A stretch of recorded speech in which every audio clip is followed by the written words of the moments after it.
Salut tout le monde, bienvenue à la table, j'espère que vous allez bien. Vous êtes avec Eric pour une vidéo de déballage. Vous avez vu le titre, c'est une grosse nouveauté, c'est Andromeda's Edge, par la compagnie, ici je l'ai par Lucky Duck Game, puis Cardboard Alchemy. C'est principalement connu pour être un design de Luke Lawrie. Je ne connais pas Maximus, mais Luke Lawrie a été connu entre autres choses pour Dwelling of Eldervale, qui se trouve à être la version 1 de ce jeu-là. Semble-t-il que ça, c'est la version 1.5. Moi, j'ai connu Luke Lawrie principalement pour Energy Empire dans la série Manhattan Project, si je me souviens bien. Ceux qui ont commencé à écouter notre chaîne, on est quand même une chaîne qui est assez récente, savent que j'ai peut-être eu une surprise en jouant Dwelling of Eldervale. Je ne vous dis pas quelle sorte, vous irez écouter l'épisode 2. Mais cette production-là m'intéresse, je trouve qu'elle paraît bien, elle semble intéressante, elle semble bien dirigée, et je voulais partager avec vous ce déballage-là et ma surprise à mesure qu'on va découvrir les différentes composantes. Je commence, je pense, à couvrir un petit rhume, fait que vous allez m'excuser là, si des fois vous m'entendez aller chercher ma gourde, prendre une gorgée d'eau, peut-être juste me racler la gorge un petit peu. Ceux qui ont commencé aussi à nous écouter savent que je suis un soloiste. Donc, il est possible, probablement, pas longtemps après le déballage de cette boîte-là, qu'il y ait un autre déballage qui suive sur la chaîne. Donc, sans plus tarder, on y va de l'avant avec Andromeda's Edge de Luke Lawrie. Comme d'habitude, j'ai enlevé le plastique pour éviter de gogosser là, avec mon couteau puis enlever les cellophanes. Puis, on y va ensemble. Donc, je n'ai pas ouvert la boîte avant d'être avec vous. Livre des règlements, j'ai pris la version, je ne sais même pas si elle a été créée en français. Donc, de toute façon, généralement, bien que je sois un amoureux de la langue française et que je respecte évidemment notre langue d'origine, peut-être si on a des auditeurs qui sont outre qu'au Québec, ici je suis québécois, donc ça explique l'accent.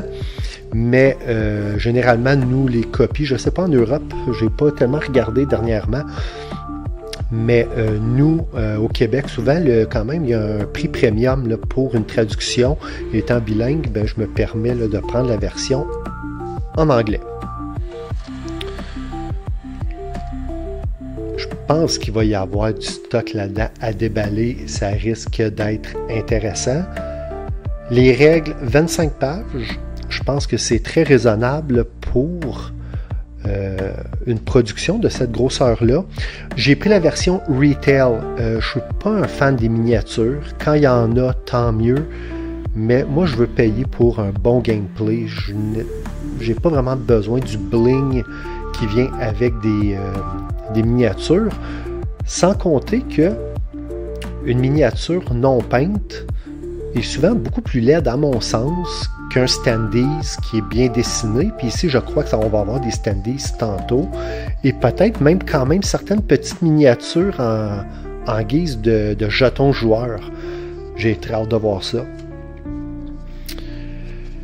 Quelque chose, moi, qui m'avait un petit peu dérangé dans Dwelling, c'était, j'appelle ça le manque de direction. C'est ma façon un peu de dire, il y avait une carte au milieu, il y avait des pistes sur le côté, je trouve, il y avait des piles de cartes. Je trouvais que ça manquait de focus un petit peu, mais là, de savoir que, mettons, le 2/3, 3/4 va être sur une table de jeu, c'est quelque chose qui m'a attiré très fortement vers cette production-là, malgré mes réserves par rapport à Dwelling. Je ne veux pas non plus regarder peut-être toutes les pages avec vous. Si vous avez déjà joué à Dwelling of Eldervale, vous avez sûrement une petite idée de qu'est-ce que c'est. Donc, c'est un worker placement. Et dans la mode, maintenant, qui est rendu pas mal la signature de Luke Lawrie, c'est que l'étape où on doit faire le rappel de nos ouvriers, il se passe quelque chose. Souvent, c'est un tour perdu ou un tour d'entretien ou management ou peu importe comment le designer appelle ça dans un worker placement. Mais Luke Lawrie essaie fortement dans chacune de ses productions de créer des choses intéressantes avec le rappel des ouvriers et je n'ai pas de doute que ce sera aussi le cas dans cette production-là. Donc, le livre semble très correct pour une production comme ça. Donc, beaucoup d'images, beaucoup d'air. C'est pas des murs de texte comme on pourrait avoir dans des wargames. Si encore là, vous nous écoutez un petit peu, j'ai eu des échanges avec mon chum Martin à propos des jeux GMT. J'ai vu aussi un petit peu de Danverson Game, DVG. C'est des wargames et c'est souvent très text-heavy avec peu d'iconographie, peu d'icônes. Et juste à feuilleter, ça me plaît. Puis j'ai hâte de rentrer dedans, ce qui est souvent bon signe pour un jeu qui est lourd. Avec ici un petit résumé des icônes, on apprécie beaucoup. On a un livre d'appendices. Je crois que ça va se retrouver à être l'ensemble descriptif des cartes et des factions avec lesquelles on va jouer.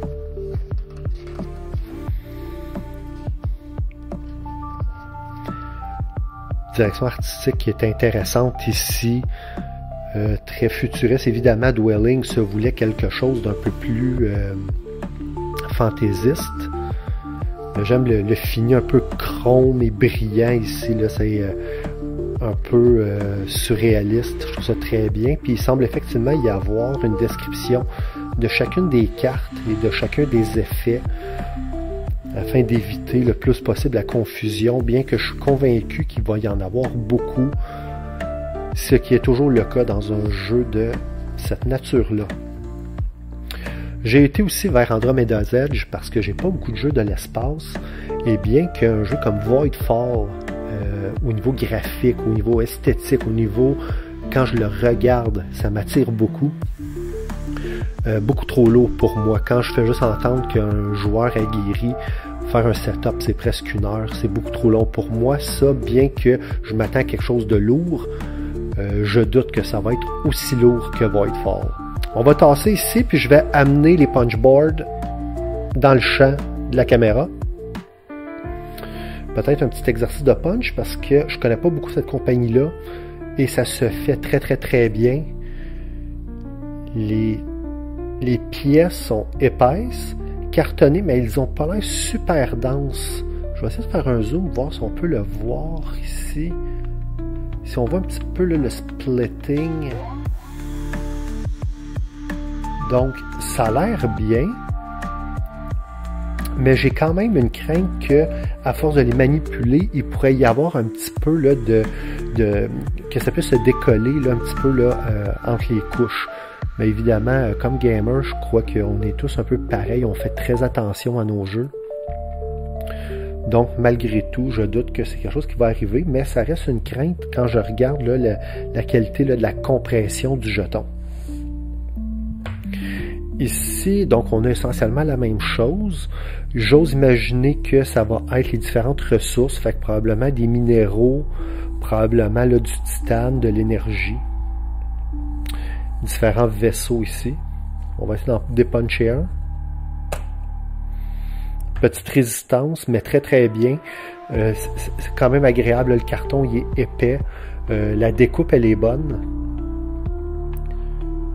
Ce qui peut être intéressant quand même à l'œil. Là, c'est pas juste un cercle avec une étampe dessus. Là, il y a quand même une shape. Donc pour une version retail, regardez ici, quand je vous parle peut-être d'un petit décollage ou d'un petit, vous voyez ici, et c'est ça qui des fois me porte à me questionner sur la qualité du carton. Donc je doute pas là, de la bonne volonté de Lucky Duck puis de Cardboard, mais quand on fait un déballage, c'est le genre de choses qu'on est tenté à observer.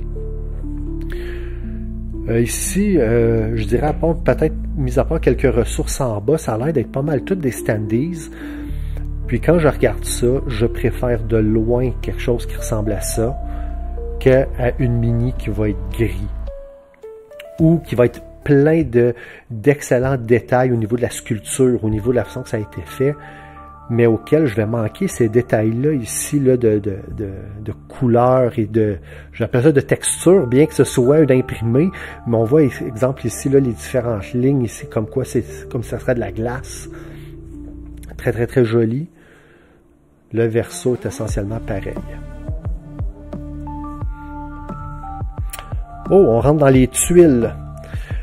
Pendant que je fais ça, là, je vous ramène quand même au fait là, que l'épaisseur là, est très, très raisonnable pour un jeu qui se veut très lourd.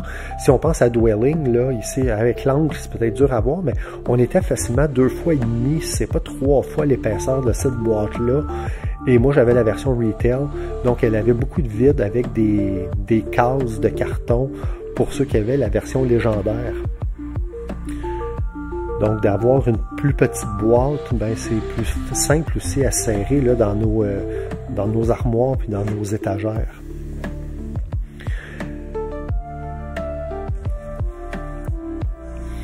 Vous savez que j'ai pas tellement lu sur le jeu. J'ai regardé un petit peu, mais j'ai pas regardé d'unboxing. J'ai regardé un petit peu comment ça jouait, puis j'ai été lire un petit peu sur Board Game Geek.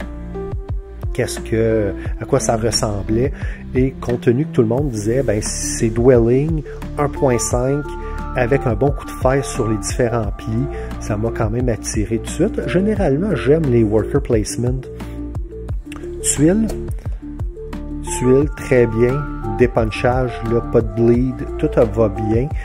Et quand on parle des fois des petites choses qui fait que ça nous attire vers une production, j'aime beaucoup le fait que les hexagones ne soient pas symétriques. Donc, pour donner un effet que ça va vers l'avant, comme c'était aplati ou si on le regardait là d'un angle comme ça, je trouve ça très intéressant au niveau de la production.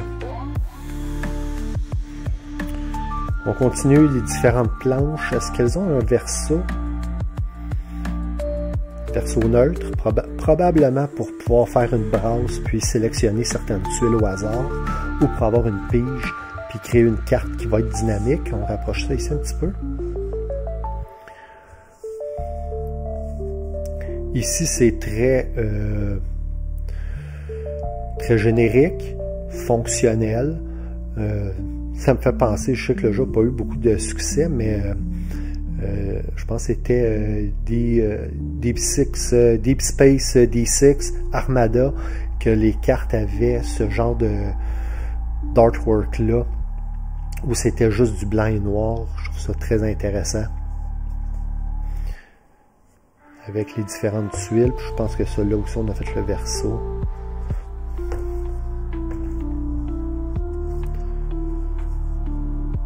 C'est pas le carton qui va manquer. Notre recycleur de carton va être heureux là, parce que ça va quand même donner plusieurs planches vides à mettre au recyclage. On continue ici donc avec des découpes qui servent à rien.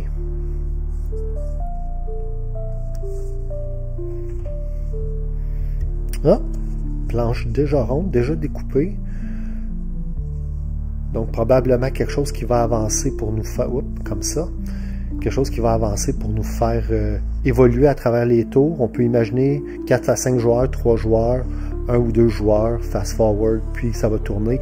Probablement avec soit des cartes d'événements ou quelque chose qui va se déclencher ici avec un paquet qui va être là.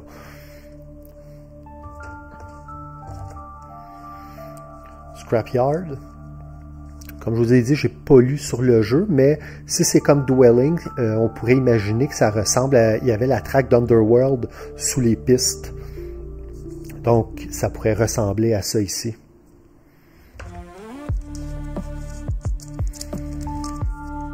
Est-ce que ce serait les planches de jeu pour les joueurs, les factions? Non, ça semble être ça qui est dans la boîte. Désolé pour le son. Puis il y a très peu de chances que je le filtre, donc on va espérer que ce soit pas trop fort. Donc ça, c'est les aides de jeu. Turn Sequence, Battle. J'espère qu'ils vont être complètes, ces aides de jeu-là. Je trouve qu'il y a une forme de paresse auprès de plusieurs éditeurs pour les aides de jeu, c'est que généralement, ils sont complets d'un point de vue macro, mais les subtilités qu'on trouve dans les instructions sont généralement pas présentes dans les aides de jeu, ce qui oblige des fans, des gens comme moi, comme vous, à devoir se mettre let's go sur Word ou sur Photoshop, peu importe votre éditeur préféré, votre éditeur de texte préféré, puis recréer ces aides-là. Un aide qui est petit, quand un jeu est gros, je comprends, mais si ça oblige les fans à devoir le refaire, ben ça c'est du perdu. J'ai payé pour ça. Puis en plus, il faut que j'aille sur Board Game Geek aller chercher le fruit d'un travail d'un fan. Il y a quelque chose qui a manqué. Donc ça, j'espère qu'il va être complet. On regarde là quand même, là, on voit la qualité de l'emballage pour les différents éléments pour éviter que ça cogne dans la boîte.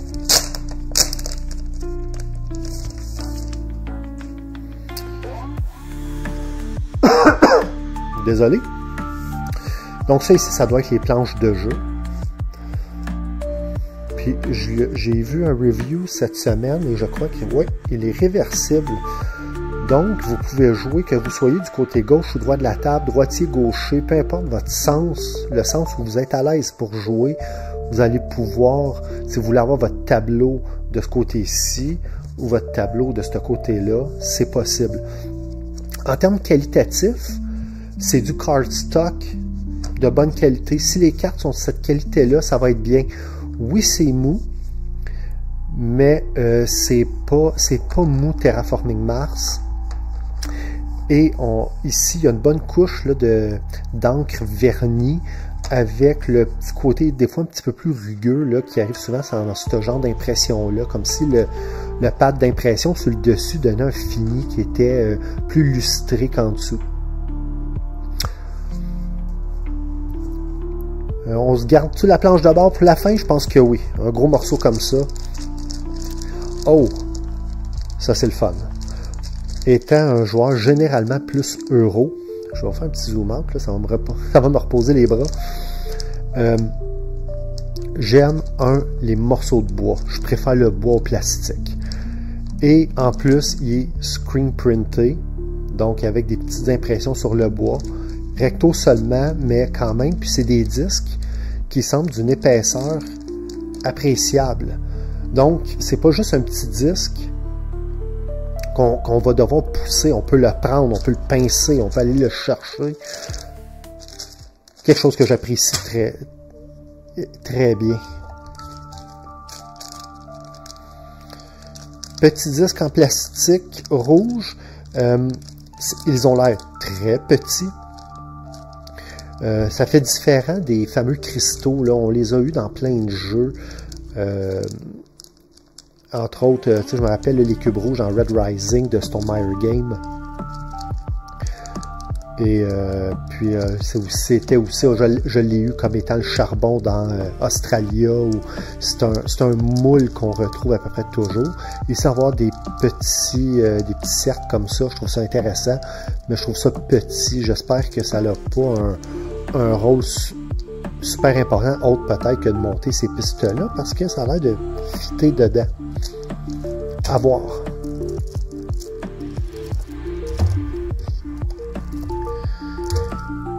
Il y a de la carte en masse et deux piles ici, je crois que ça, ce sont des mini-euros, si je ne me trompe pas. Et ça, moi qui est un sleever, c'est l'horreur, essayer de trouver des sleeves de cette grandeur-là. Je doute pas qu'une compagnie comme Sleeve King est probablement déjà en usine là, à vouloir créer des sleeves pour ce jeu-là. Mais d'avoir ça aussi petit, aussi peu commun, je comprends l'idée peut-être au niveau ergonomie, mais c'est pas quelque chose qui m'enchante plus au point. Si vous avez vu mon unboxing de Aftermath de Nemesis, vous savez que je vais être hors champ. Donc, par contre, je vais faire tout de suite les 4 paquets. On va s'en débarrasser une fois.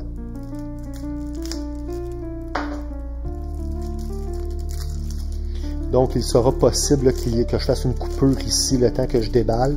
Je les ai alignés ici, là, les paquets, puis il est possible qu'il y ait un changement de champ. Donc, ça en fait un.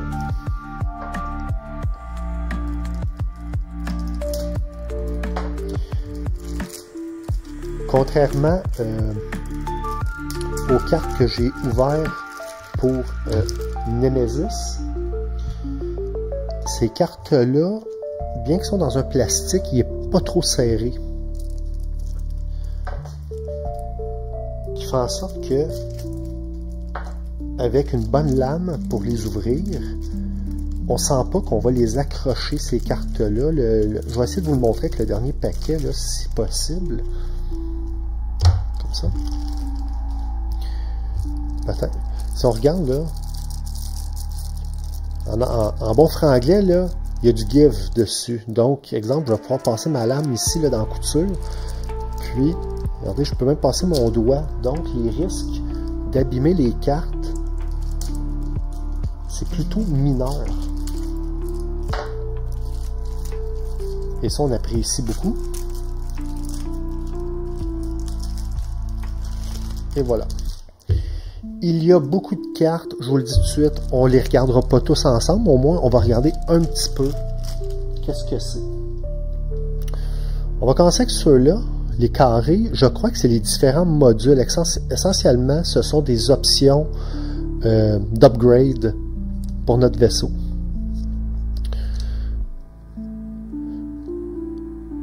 Donc, probablement, faire des piles qu'on va pouvoir brasser. Ouais. Et peut-être ici, qu'est-ce que ça donne? Et j'ai l'impression que c'est... ils appellent ça des modules, mais de façon abstraite. C'est dépense une énergie pour te donner une carte de ce niveau-là. Peut-être pouvoir permettre de réparer. Donc... Et ça doit ressembler un petit peu au module, au module de carte qu'on avait dans Dwelling of Eldervale, qui est essentiellement notre Engine Builder.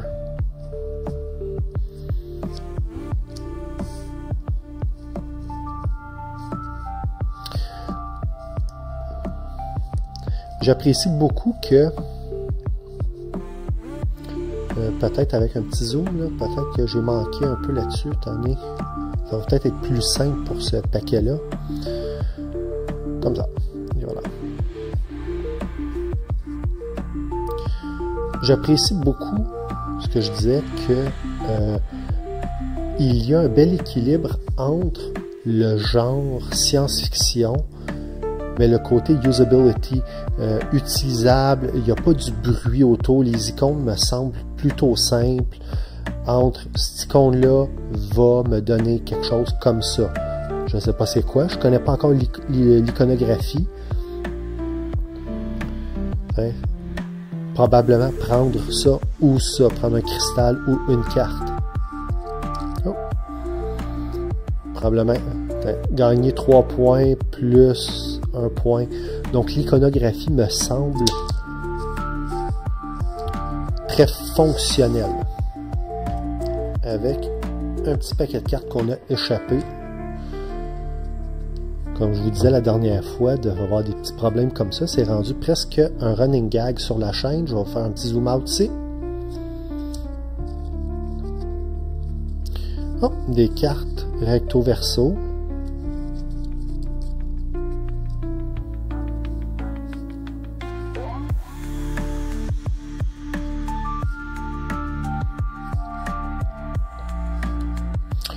Je n'ai aucune idée à quoi servent ces différents decks-là. Ça va être en lisant les instructions que je vais pouvoir le savoir.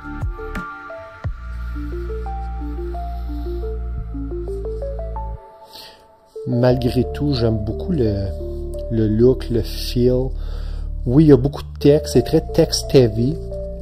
Il y a des éditeurs qui font des efforts en iconographie, mais tout le monde n'a pas un Ian O'Toole à la portée pour être capable de faire une iconographie qui est claire. Moi, j'aime beaucoup le design graphique de Ian O'Toole. tout le monde n'y a pas accès, donc tant qu'à ça, je préfère avoir des cartes avec plus de texte qui va me permettre de pouvoir savoir qu'est-ce que la carte a fait plutôt que de toujours devoir référer à un autre livre. Est-ce qu'on est rendu au... Oh là là! On a encore des trucs. Des baggies. On aime toujours ça. Je sais pas pour vous autres. Eux autres sont grands. C'est correct. Des grands baggies, on a déjà vu. Moi, un petit baggies comme ça, c'est parfait, j'aime ça. Mais pourquoi ils ne mettent pas la couture de ce sens-là?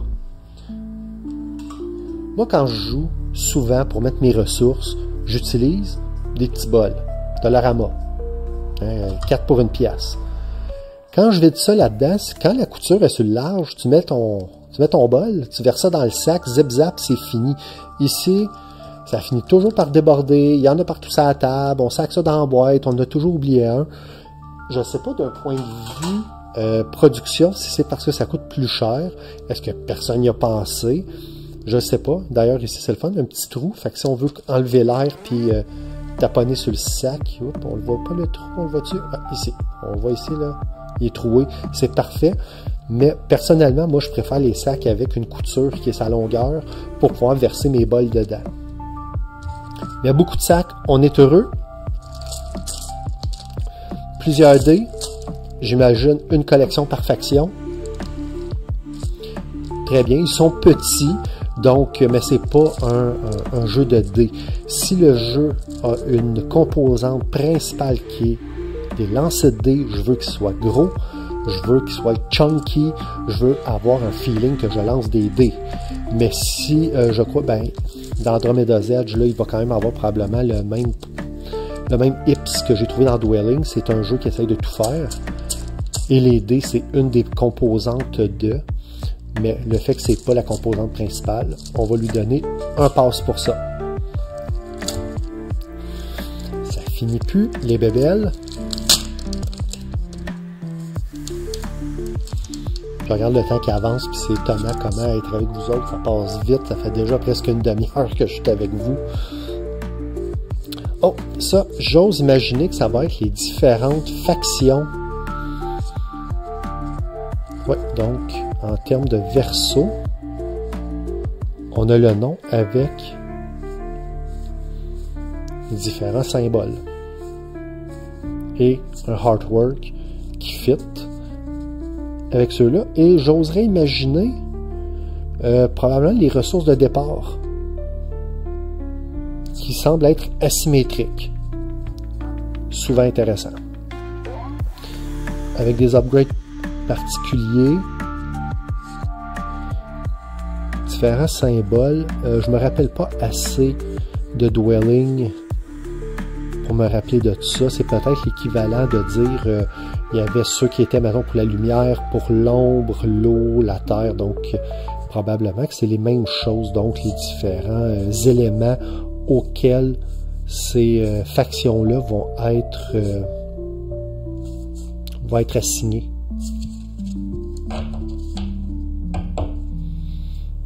Génial! Je pouvais pas croire que je suis rendu là à dire on arrive enfin à la fin. Absolument, c'est excitant. Puis là, je sors du stock, je fais donnez-moi un break. Encore là, pas un fan de plastique, mais quand on en a, ça peut toujours être intéressant. Puis, je vois une clip sur le dessus, donc c'est peut-être en plus des stands. On a vu tantôt dans les punchboards sur le côté, là, on le voit un petit peu ici là, dans le champ. Probablement là, les différents stands pour les factions. Donc on en a plusieurs.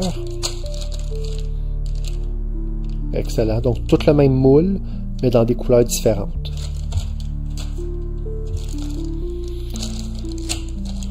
Oh wow! Des sculptes de vaisseaux. Je vais sortir le mauve. Donc, je vais faire un petit zoom là-dessus là, pour qu'on puisse apprécier peut-être un peu plus le détail. Comme ça. Hop. Ouais. Attendez. Hop. Peut-être de même.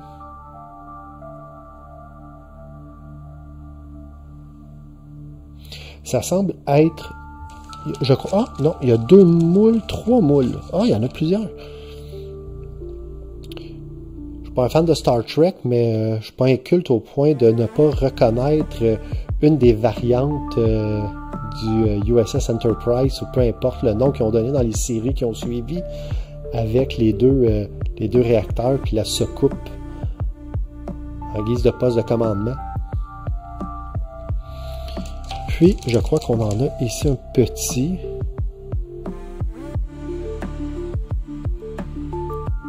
Ça reste du vaisseau, ça reste des trucs spatiaux. Mais, ça venait avec, on est bien content.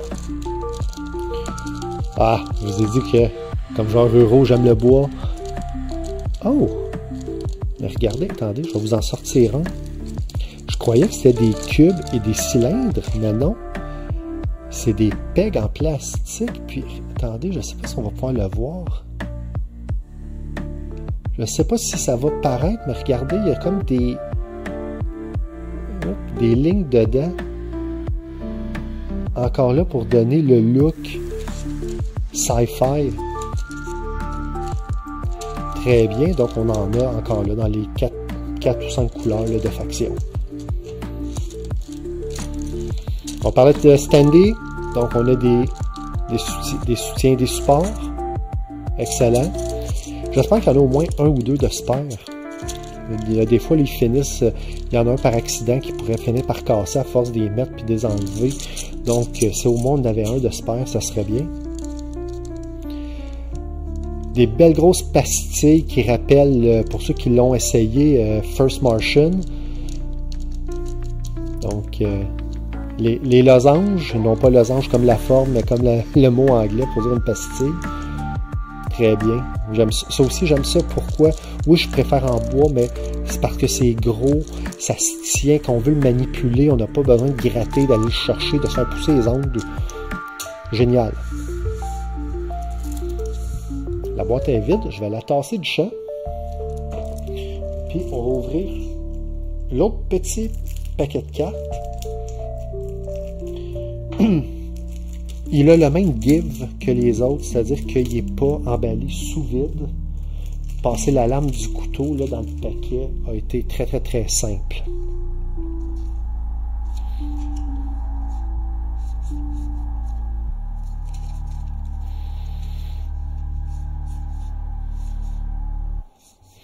Serait-ce Lord of the Ring sci-fi avec l'œil de Sauron?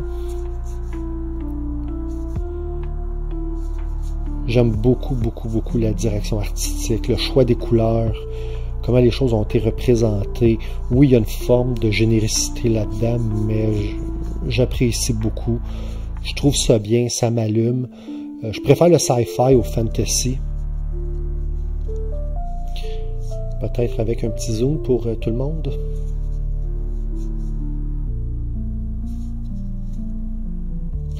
Ça, je préfère de loin là, le sci-fi ou fantasy, donc ça me parle quand même beaucoup plus que ce que Dwelling faisait. On va mettre ça ici sur le côté. Je crois que je vais avoir de la misère là, entre mes équipements d'enregistrement, tout ce que j'ai mis de côté lors de l'unboxing de ce côté-là. J'ai mes équipements d'enregistrement ici. J'ai pas beaucoup de place. On va voir ce qu'on peut faire. Mais je mets pas trop d'espoir là-dessus. Je crois que je vais me lever. Je vais prendre un peu de distance avec vous autres. Ah là là!